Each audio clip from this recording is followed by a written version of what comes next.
"Grandma, be careful. Mommy and Daddy plan to take your house," my 7-year-old grandson said during my birthday party. If you're just tuning in, please don't forget to hit the subscribe button and turn on the notification bell. And please show us some love with a like. And comment below to let us know where you're tuning in from. The vanilla-scented birthday cake sat half-eaten on the mahogany dining table, its 73 candles reduced to colorful wax puddles. Laughter echoed from the living room where family members shared old stories and sipped sweet tea from crystal glasses. The afternoon sun streamed through lace curtains, casting golden shadows across the hardwood floors that had witnessed decades of family gatherings. But in the kitchen, 7-year-old Theo tugged at his grandmother's floral dress with urgent little fingers. His dark eyes, wide with the kind of innocence that made adults pause, searched her weathered face. The scent of her lavender perfume mixed with the lingering aroma of fried chicken and collard greens from dinner. "Grandma Celestine," he whispered, his voice barely audible above the distant chatter. "I heard Mommy and Daddy talking last night when they thought I was sleeping." Celestine Washington bent down, her arthritic knees protesting with a soft crack. At 73, she'd raised 6 children in this very house, her sanctuary for nearly 5 decades. The walls held memories of first steps, graduation celebrations, and whispered prayers during hard times. "What did you hear, baby?" she asked, smoothing his cowlicked hair.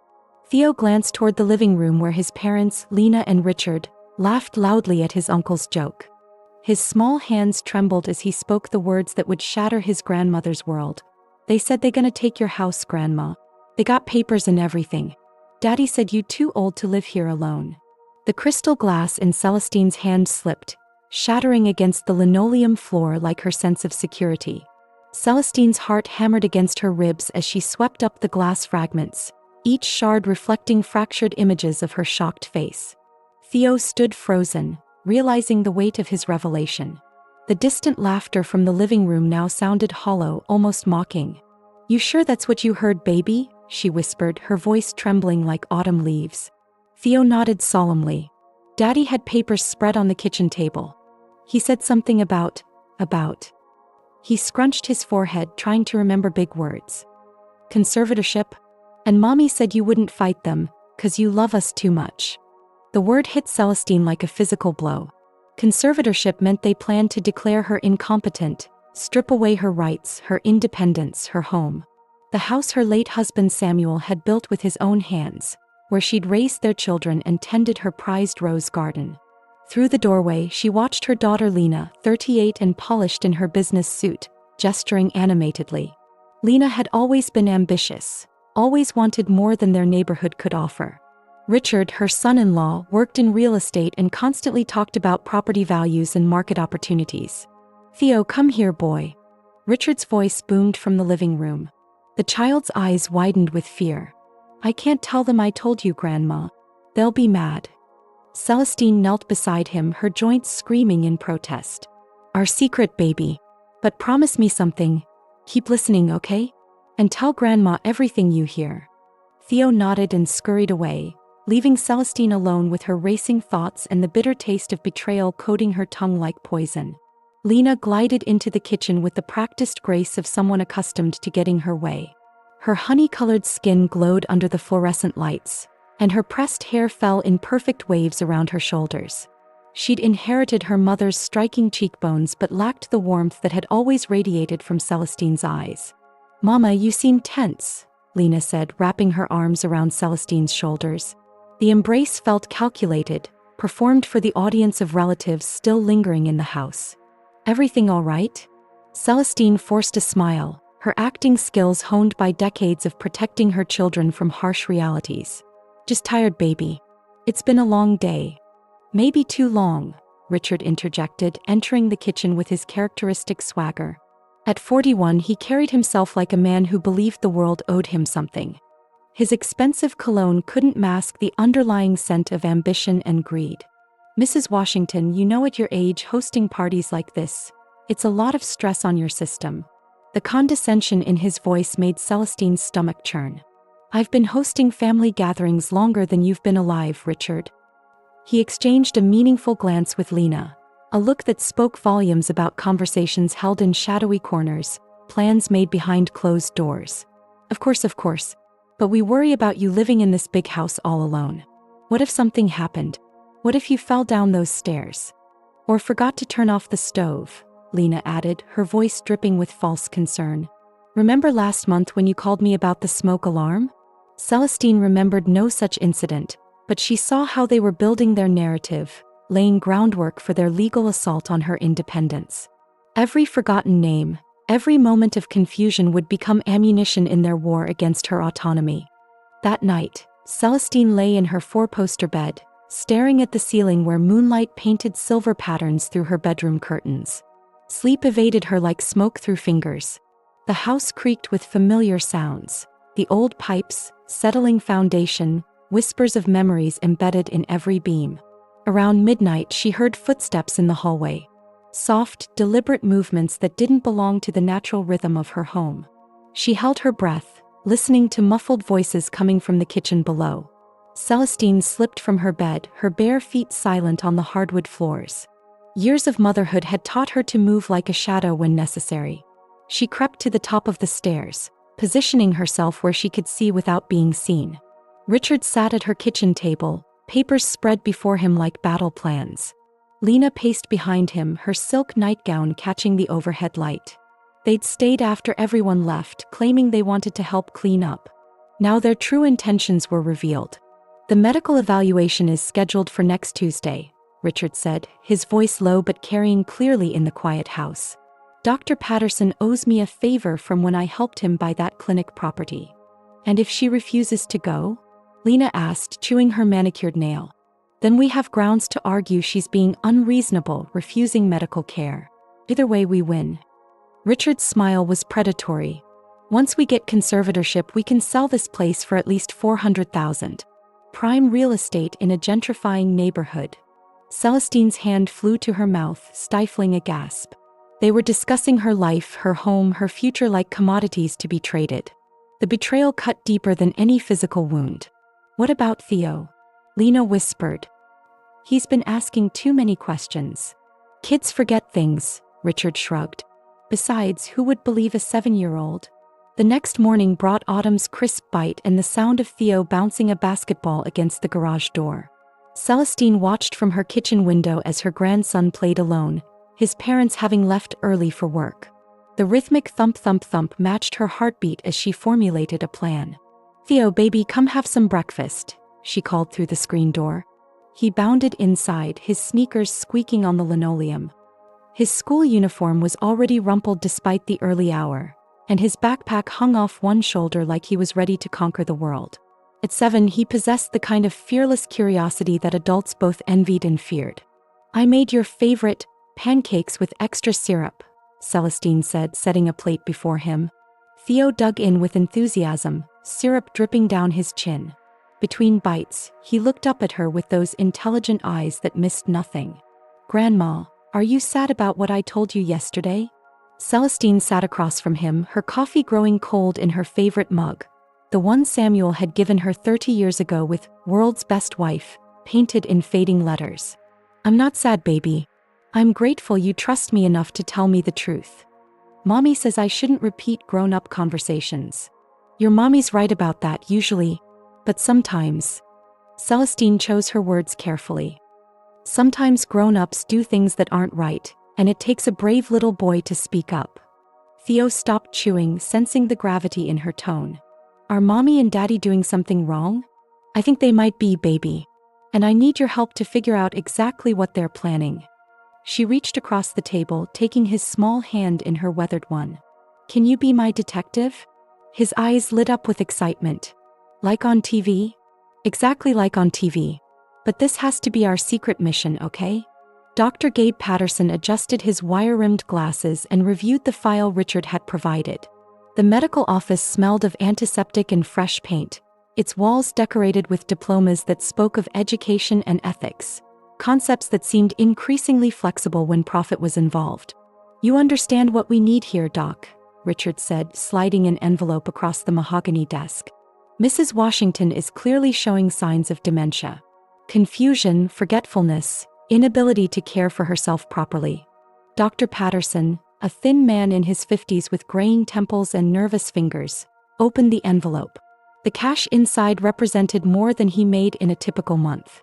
His medical practice was struggling, patient numbers declining as younger doctors opened modern clinics nearby. "I can't falsify medical records, Richard. I could lose my license." "I'm not asking you to falsify anything."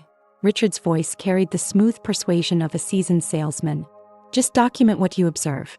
And if you happen to observe signs of cognitive decline, well, that's just good medicine, right?" Through the office window, Dr. Patterson could see his vintage Mercedes in the parking lot, a car that needed expensive repairs he couldn't afford. His daughter's private school tuition was overdue, and his wife had been pressuring him about their mounting credit card debt. "What exactly are you observing about Mrs. Washington's condition?" he asked, his moral compass spinning wildly. Richard pulled out his phone, showing photos he'd secretly taken during the birthday party. "Look at this kitchen. Dishes stacked everywhere, obvious signs of neglect. And here," he swiped to another image, "she's wearing the same dress 2 days in a row." The photos were carefully selected, taken during the natural chaos of party cleanup and normal daily life. But presented through Richard's manipulative lens, they painted a picture of decline and incompetence. Dr. Patterson stared at the money, feeling his integrity slip away like sand through fingers. Celestine received the call on a Tuesday morning while tending her rose garden. The autumn sun warmed her back as she pruned the last blooms of the season, their petals soft as silk between her fingers. The garden had always been her sanctuary, where she talked to Samuel's spirit and found peace among the thorns and beauty. "Mrs. Washington, this is Dr. Patterson's office. We need to schedule a routine wellness check for you." Celestine's grip tightened on the pruning shears. "I haven't requested any appointment. I feel perfectly fine. Your family is concerned about your health, ma'am. It's just a precautionary measure. How about Thursday at 2 o'clock? The appointment was presented as mandatory, non-negotiable. Celestine recognized the trap being set, the noose slowly tightening around her independence. She agreed to the appointment, her voice steady despite the earthquake in her chest. Later that afternoon, Theo burst through the front door, his school backpack flying across the foyer. His eyes were bright with the excitement of a successful spy mission. "Grandma, I heard them talking again." She led him to the kitchen where they could speak privately. Theo climbed onto his usual chair, his legs swinging with nervous energy. "Daddy was on the phone in the garage," he whispered conspiratorially. "He said the doctor was on board, and that you'd be handled by next week." Then he laughed this scary laugh, not like his normal laugh. Celestine felt the walls closing in, but she forced herself to remain calm for Theo's sake. "What else did you hear, baby?" "He said something about papers being ready and that mommy should start looking at apartments for you." "Apartments, Grandma. But you love this house." The betrayal cut fresh wounds in her heart. They were already planning her exile, measuring her prison before the trial had even begun. ## Chapter 8. The Examination. Thursday arrived with gray skies and the promise of rain. Celestine dressed carefully in her best navy dress and pearl necklace, armor for the battle ahead. She'd spent the previous evening researching conservatorship online, learning about the legal process that could strip away her rights faster than a tornado destroys a trailer park. Dr. Patterson's office felt like a courtroom where she was both defendant and witness. The receptionist, a young woman with tired eyes and knowing glances, avoided direct eye contact as she led Celestine to the examination room. Dr. Patterson entered with forced cheerfulness, his nervous energy filling the sterile space. He'd practiced this performance, but guilt made his movements stiff and unnatural. "Mrs. Washington, how are we feeling today?" "We are feeling perfectly fine, doctor. Though I'm curious why this examination was necessary." He fumbled with his clipboard, avoiding her sharp gaze. "Just routine. Your family expressed some concerns about your cognitive function." The examination began innocuously enough. Blood pressure, reflexes, basic coordination tests. But then came the questions designed to expose supposed mental decline. "What year is it, Mrs. Washington?" 2024. "And who is the current president?" She answered correctly, her mind sharp as the thorns on her roses. But Dr. Patterson's notes painted a different picture, documenting imaginary confusion and non-existent symptoms. When she questioned a particularly obvious leading question, he wrote, "Argumentative and defensive behavior." Doctor, Celestine said, fixing him with the stare that had disciplined 6 children and countless grandchildren. Exactly what did my son-in-law promise you for this charade? Dr. Patterson's pen froze mid-sentence, sweat beading on his forehead like morning dew. Dr. Patterson's hands trembled as he set down his pen. The weight of Celestine's knowing stare pressed against his conscience like a physical force. He'd built his medical practice on a foundation of helping people, healing communities that had been underserved for generations. Now he was betraying those very principles for money. Mrs. Washington, I don't know what you're implying. Doctor, I've been alive 73 years. I've raised 6 children, buried a husband, and survived more hardships than you can imagine. Don't insult my intelligence by pretending this is legitimate medicine. The silence stretched between them like a taut wire. Outside, rain began pattering against the windows, each drop echoing the rhythm of Dr. Patterson's guilty heartbeat. He looked at his diplomas on the wall, remembering the oath he'd taken to first do no harm. Your son-in-law. He began, then stopped, realizing he was about to confess to a conspiracy. Richard offered you money, Celestine stated simply. And you need it badly enough to compromise your integrity. Dr. Patterson's shoulders sagged under the weight of his shame. My practice is failing. My daughter needs surgery I can't afford.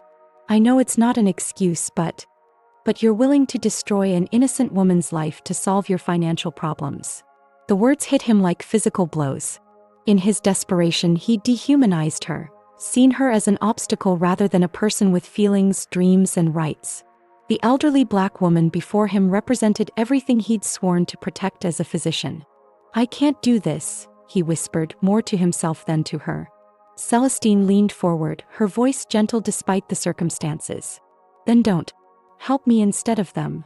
If I don't provide the medical evaluation Richard wants, he'll find another doctor who will. Maybe. But at least you'll be able to look at yourself in the mirror tomorrow morning. That evening, Celestine sat in her living room with a cup of chamomile tea and a yellow legal pad, planning her counteroffensive.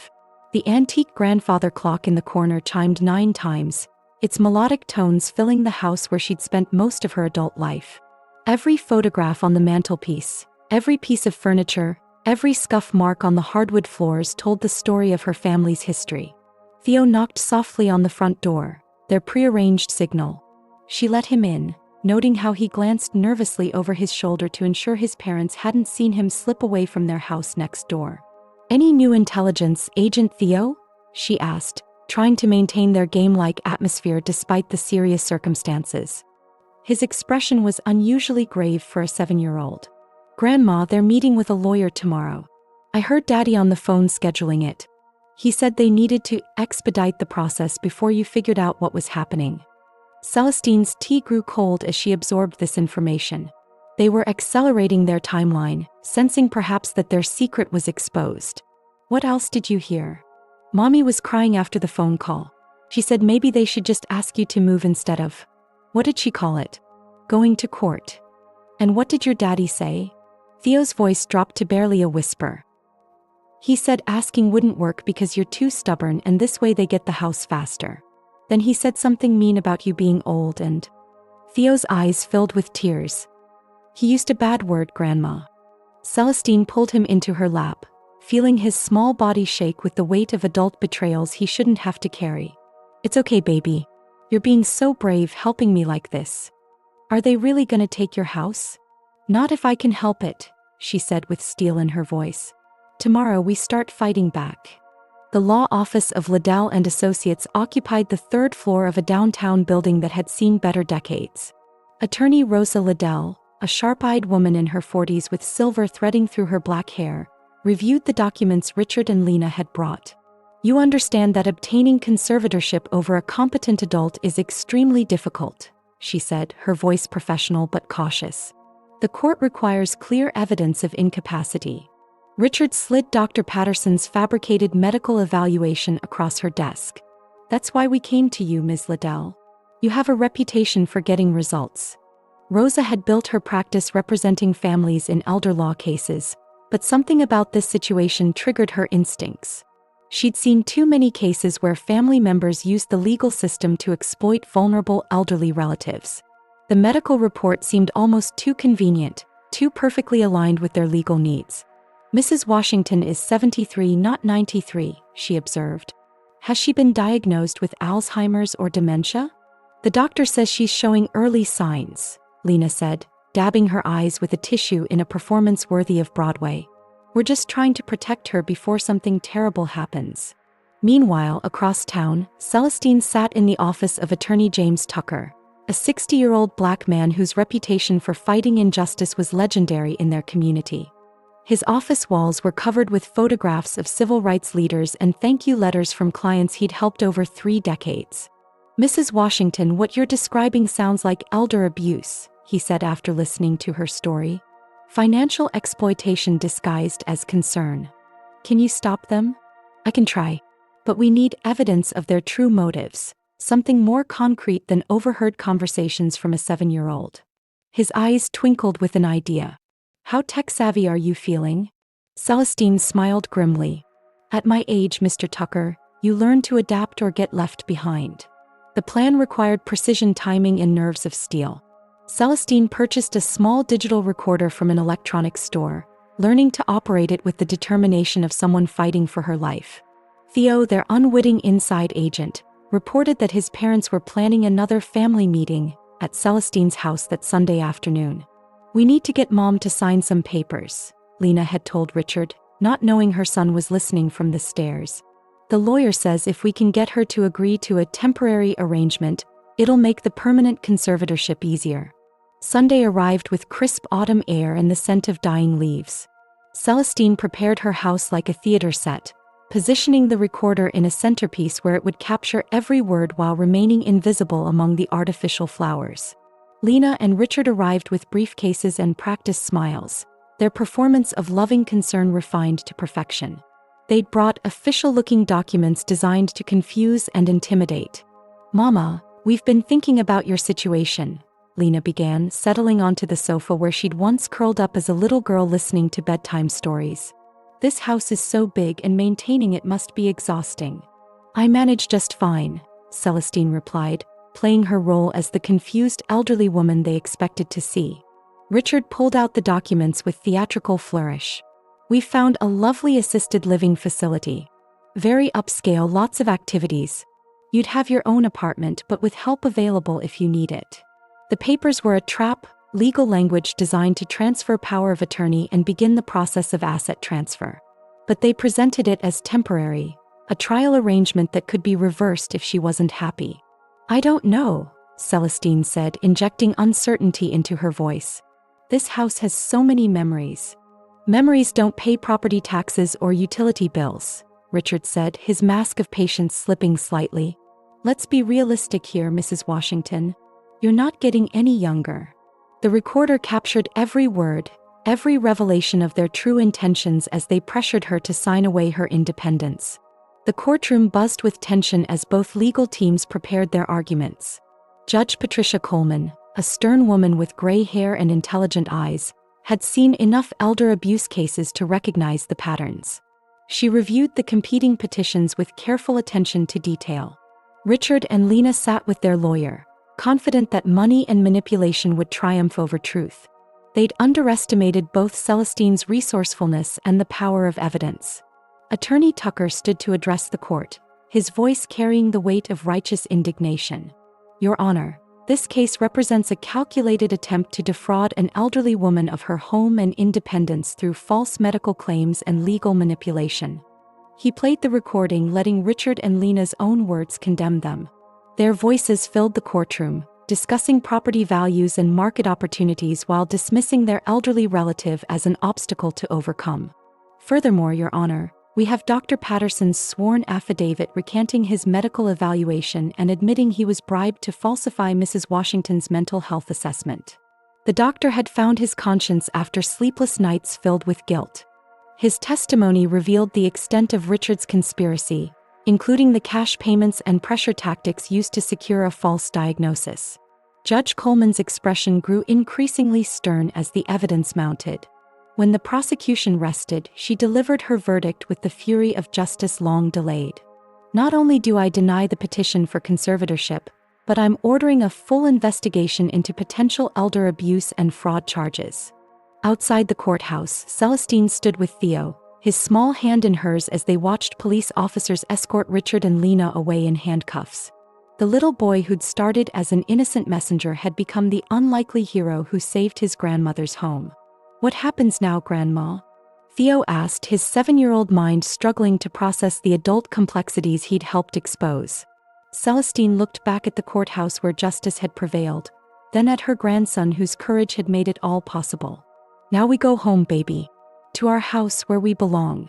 The autumn sun broke through the clouds, casting golden light on their faces as they walked toward freedom, toward home, toward a future where greed had not conquered love. Thanks for listening. Give us a like if you like the video and share with us in the comments what you think about this lovely tale. We always enjoy reading your comments.